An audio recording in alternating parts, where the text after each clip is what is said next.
नमस्कार। बिहार की शिक्षा नगरी पटना इन दिनों एक बड़े कोचिंग वॉर और कानूनी चक्रव्यूह में फंस गई है। मुस्लिमपुर हाट और कदम कुआं का इलाका, जो लाखों छात्रों के भविष्य का सबसे बड़ा केंद्र रहा है, आज वहां दो कोचिंग संस्थानों के बीच खूनी जंग छिड़ गई है। एक तरफ फैजल खान और उनकी टीम, दूसरी तरफ ज्ञान बिंदु अकेडमी के रोशन आनंद।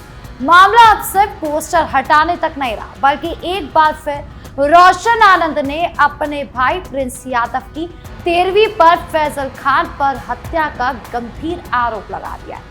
यही नहीं, दूसरी ओर ईओयू की लगातार छापेमारी से ही माहौल गर्म हो गया है। तो क्या है ये दो कोचिंग सेंटरों के बीच की कहानी और ईओयू का एक्शन? आज इस पूरे मामले को खोलेंगे हमारे खास शो प्ले एंड पॉज में, जहां मैं राधिका राज आपके लिए वीडियो को प्ले भी करूंगी, पॉज करके सच भी ढूंढूंगी और रिवाइंड करके असली पिक्चर भी समझाऊंगी। तो चलिए बिना किसी देरी के शुरू करते हैं play and pause.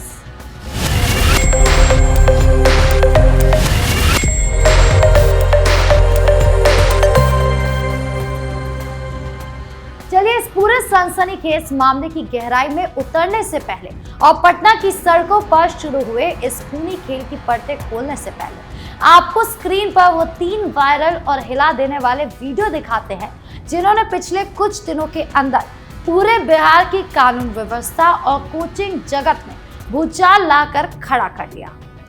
In video को देखकर आप खुद इस बात का अंदाजा लगा सकते हैं कि शिक्षा के नाम पर पर्दे के पीछे किस दर्जे का खेल खेला जा रहा है। हमारी मन स्थिति इतनी अच्छी नहीं है कि मैं अपनी बातों को रख सकूं, लेकिन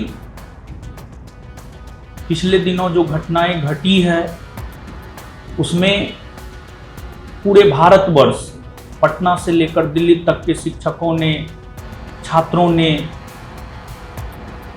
जो हमारा सहयोग दिया, इसके लिए मैं जीवन भर उनका ऋणी रहूंगा।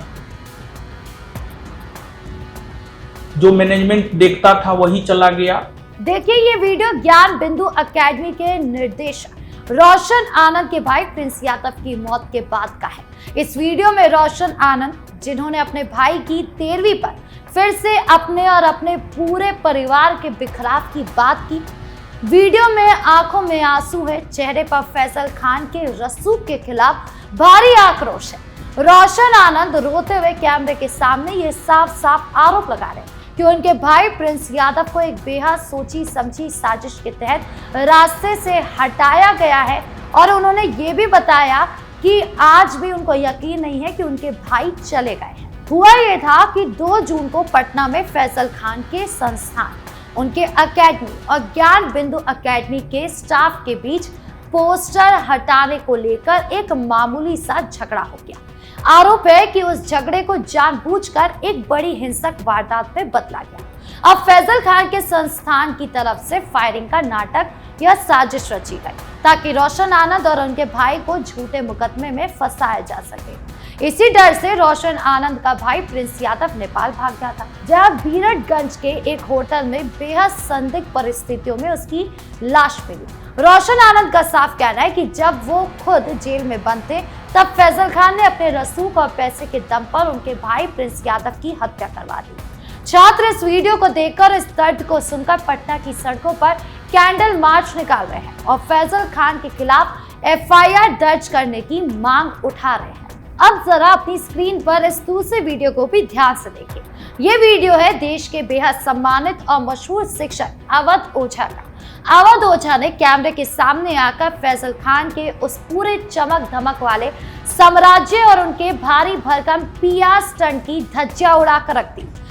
ओझा सर इस वीडियो में साफ साफ कह रहे हैं कि वो फैजल खान की पीआर टीम को सलाम करते हैं, क्योंकि उनकी पीआर टीम कमाल का प्रोपेगेंडा फैलाती है। अवध ओझा ने फैजल खान के उस मशहूर और इमोशनल दावे पर भी तीखा हमला बोला, जिसमें फैजल खान अक्सर टीवी शो और कैमरे के सामने रोते हुए कहते हैं कि हमारे यहाँ बर्तन मांजने वाली एक गरीब लड़की आईएएस की तैयारी कर रही है। ओझा सर ने इस झूठ का पर्दाफाश करते हुए बेहद व्यवहारिक बात कही। उन्होंने कहा कि जो बच्चा सच में आईएएस बनने की काबिलियत रखता है या उसकी तैयारी कर रहा है, वो इतना कमजोर नहीं होगा कि बर्तन मांजे। वो कम से कम 10वीं क्लास के बच्चों को ट्यूशन पढ़ाकर, गणित, विज्ञान या अंग्रेजी पढ़ाकर अपना खर्च बेहद समान तरीके से निकाल सकता है। अवध ओझा का ये वीडियो साफ दिखाता है कि फैजल खान ने किस तरह से सिर्फ और सिर्फ अपनी ब्रांडिंग करने, गरीब बच्चों की मजबूरी का मजाक उड़ाने और अपनी कोचिंग की सीटें भरने के लिए करोड़ों रुपए की पीआर एजेंसियां लगा रखी है, जबकि हकीकत इससे बिल्कुल उलट है।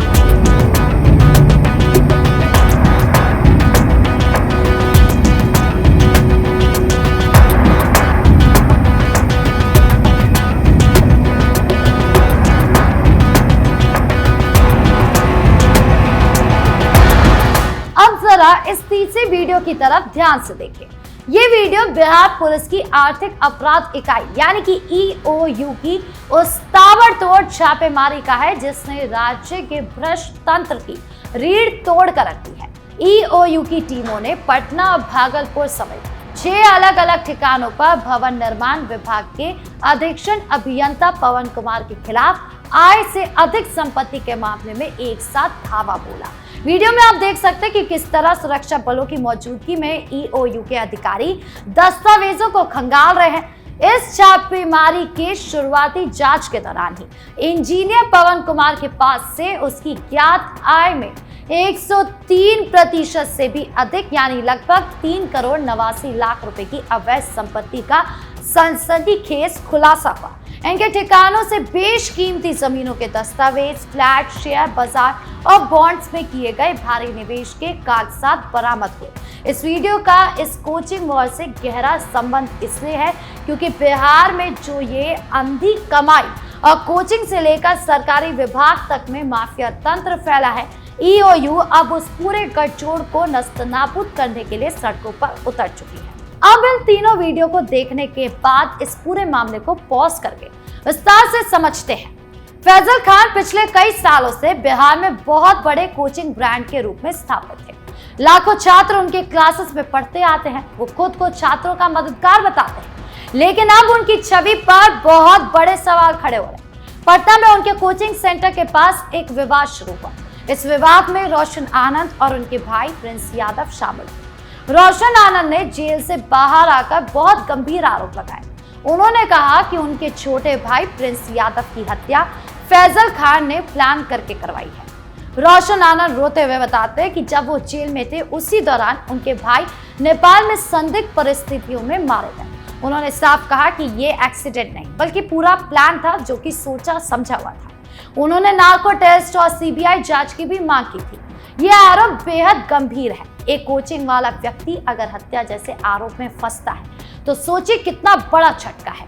छात्रों के भविष्य को संवारने वाले व्यक्ति पर अगर जान लेने का आरोप लग जाए तो पूरे कोचिंग सिस्टम पर सवाल उठना तो लाजमी है। फैजल खान ने इन आरोपों को पूरी तरह से खारिज कर दिया। उन्होंने कहा कि ये उनके खिलाफ साजिश है और वो खुद निष्पक्ष जांच करने की मांग चाहते हैं, लेकिन आरोप इतने गंभीर है कि अब सिर्फ इनकार करने से काम नहीं चलने वाला। रिवाइंड करते हैं, अब थोड़ा पीछे चलते हैं और देखते हैं कि ये पूरा विवाद शुरू कैसे हुआ। पटना में 2 कोचिंग सेंटरों के बीच पोस्टर और विज्ञापन यानी कि एडवर्टाइजमेंट को लेकर विवाद शुरू हुआ। एक तरफ फैजल खान का बड़ा कोचिंग सेंटर, दूसरी तरफ रोशन आनंद का ज्ञान बिंदु अकेडमी। छोटी सी बात बढ़ती गई और फायरिंग तक पहुंच गई। फैजल खान ने रोशन आनंद और प्रिंस यादव पर केस दर्ज कराया। प्रिंस यादव नेपाल चले गए, वहां एक होटल में उनकी मौत हो गई। रोशन आनंद कहते हैं कि जब तक वो जेल में थे उनके भाई पर कोई हमला नहीं हुआ था, लेकिन जैसे ही वो गिरफ्तार हुए उनके भाई की जान चली गई। पोस्टमार्टम रिपोर्ट को लेकर भी विवाद हुआ। कई लोग कह रहे हैं कि मौत संदिग्ध है। इस पूरे मामले में फैजल खान पर सीधा आरोप है कि उन्होंने प्रतिस्पर्धा खत्म करने के लिए साजिश रची। फैजल खान का कहना है कि वो निर्दोष है। ये सब उनके कारोबार का नुकसान पहुंचाने की कोशिश हो रही है क्योंकि लोग उनसे जलते हैं, लेकिन आरोप लगने के बाद अब उनकी पूरी छवि पर असर पड़ रहा है। लाखों छात्र और अभिभावक इस विवाद को लेकर परेशान हैं। वो सोच रहे हैं कि आखिर किस पर भरोसा करें, किसे अपना शिक्षक माना जाए, किसको माने, किसको सही बोले, किसको झूठ बोले, क्या सही है क्या गलत है। तो कुल मिलाकर पटना का ये कोचिंग विवाद अब हत्या के आरोप, EOU छापेमारी, आर्थिक जांच और बड़े फाइनेंशियल स्कैंडल तक पहुंच गया है। फैजल खान पर जो आरोप लग रहे हैं वो बहुत ज्यादा गंभीर है। बिहार पुलिस और प्रशासन को पूरी निष्पक्षता और तेजी के साथ इस मामले की जांच करनी होगी। छात्रों का भविष्य सबसे ऊपर है। कोचिंग माफिया को बर्दाश्त नहीं किया जाएगा। पूरी जांच हो, सच सामने आए और जो भी गलत है उसे सजा मिले। आपको क्या लगता है, फैजल खान पर लगे आरोप सही है या सच में उनको कंपटीशन के डर के कारण इन साजिश में फंसाया जा रहा है? कमेंट बॉक्स में अपनी राय जरूर बताएं। देखते रहिए कैपिटल टीवी बिहार। धन्यवाद।